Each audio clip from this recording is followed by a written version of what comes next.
pan-seared dumplings here at the Young's house, and I am so excited to show you how easy it is to make it, how to make dumplings taste authentic and delicious. Here's what you're going to need. Really easy ingredients. You're going to need some type of broth. Honestly, if you don't have broth and you have like some chicken bouillon around the house, just mix that up with a little bit of hot water, you got broth. Okay, so we'll be using that. You're going to need some cornstarch, and this is going to go in our dumpling mixture. Okay, of course you're going to need that ground pork. Now for those that don't eat pork, I'm just going to suggest that you use a ground turkey.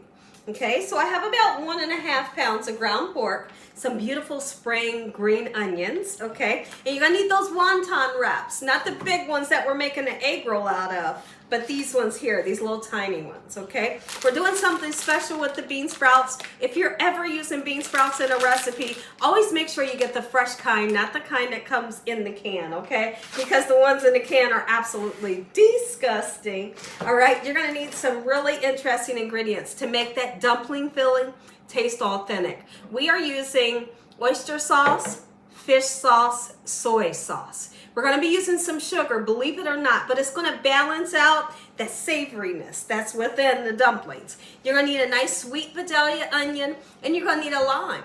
Okay, I have some barbecue sauce, whatever kind of barbecue sauce you have around the house, you know.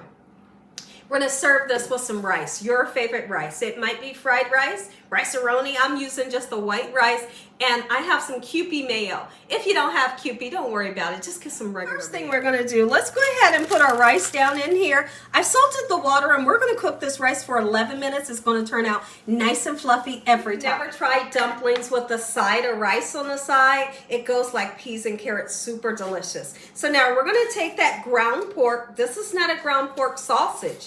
But if you wanted to use a ground pork sausage, you absolutely could. I think that would be gorgeous. But this is just regular ground pork. We're going to use 1 pinch of sugar plus a teeny tiny pinch of sugar. Not to make it sweet, just to balance out the savoriness that we're getting ready to put into this right now. So we're going to go in with a couple swivels, I guess that's the words that I'm looking for, of the soy sauce. I'm using a low sodium soy sauce. You use whatever kind you love, okay? That right there is plenty enough. That's going to give it that salt, okay?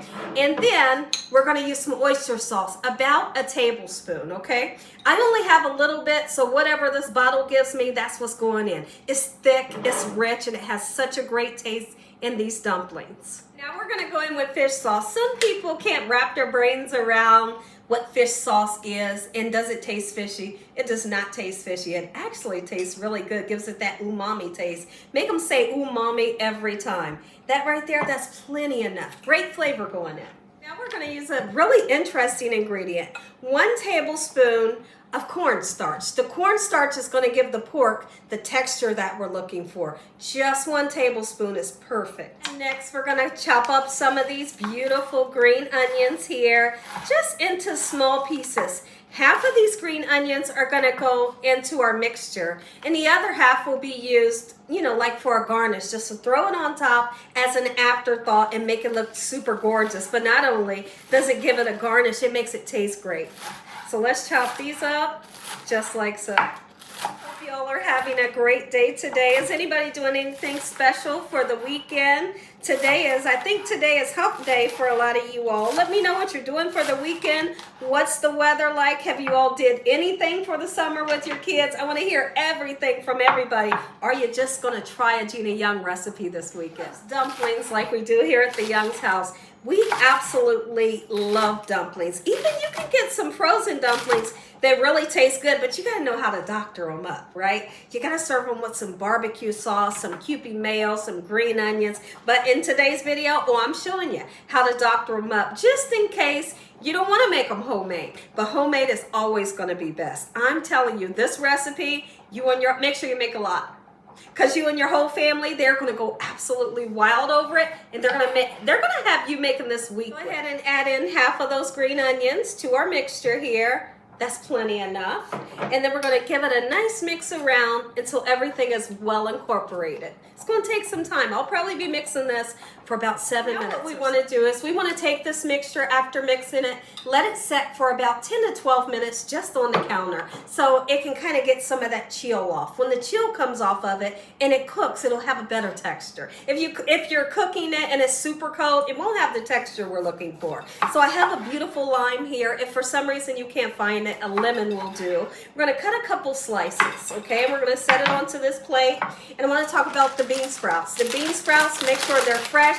They should never be wet or mushy, and don't use the kind out the can. We'll just set them here because we're going to do something really interesting with them. Now we're going to take this time while we wait on our rice. Our rice is almost done. Let's cut this nice sweet Vidalia onion, and what we're going to do with it is we're going to make us some onion cups. I'm going to show you how.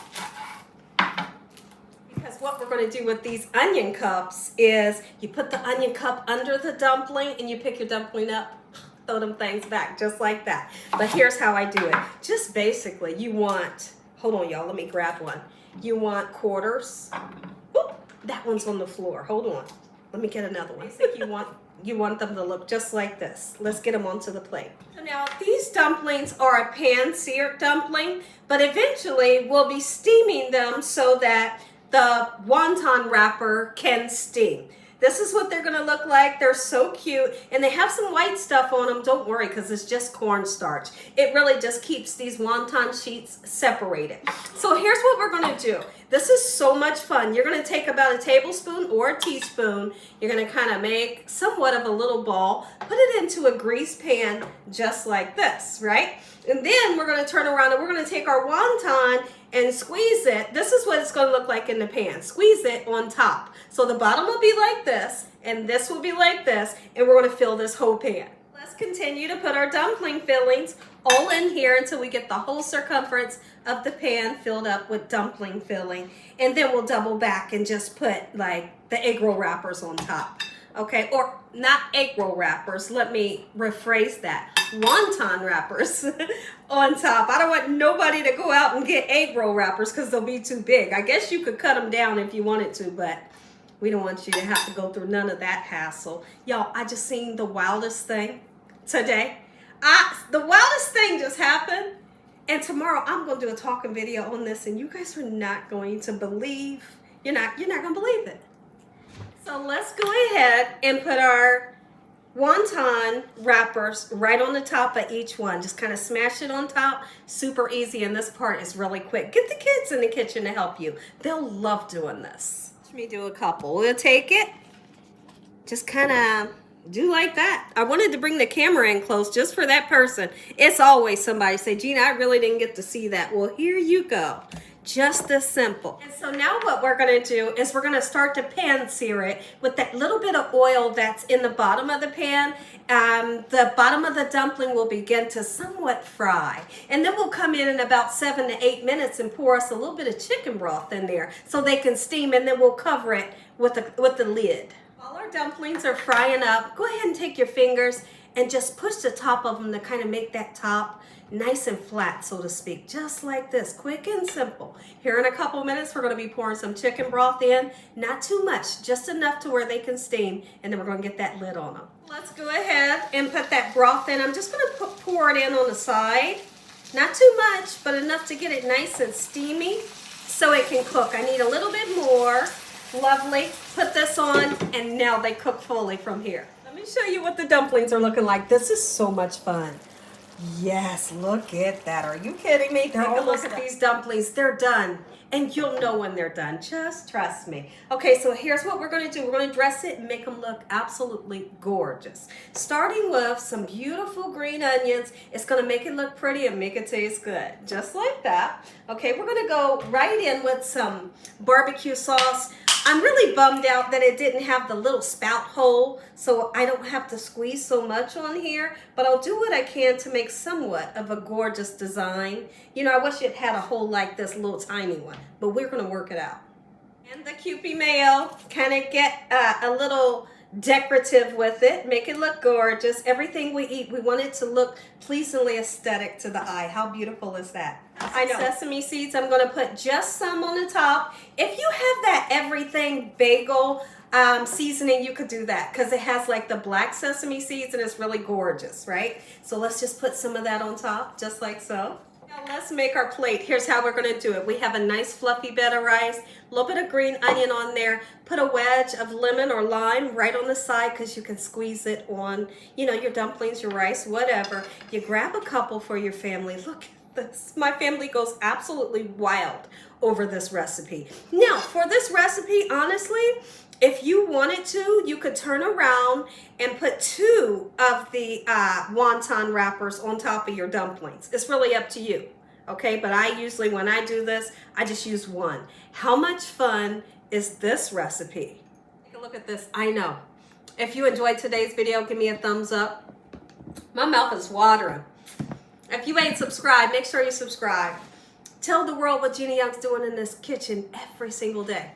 And Father, I thank you for this meal, your hedge of protection, your love time, your mercy, and your understanding. Father, I thank you for what you've done and what you're getting ready to do. Amen. Stay tuned because I can't wait to taste this. You want to taste? Here's how I do it. Grab your, make sure it's a sweet Vidalia onion. Don't get no real pungent yellow Spanish onion or a white onion. Get a sweet Vidalia onion. It's going to be best and it's going to taste best. Just trust me on that one, okay? So we're going to put the dumpling right on top of that sweet onion. You hear me? Oh my goodness. And then just throw them back. You hear me? Oh. This is everything I could imagine. Ah, it's so good.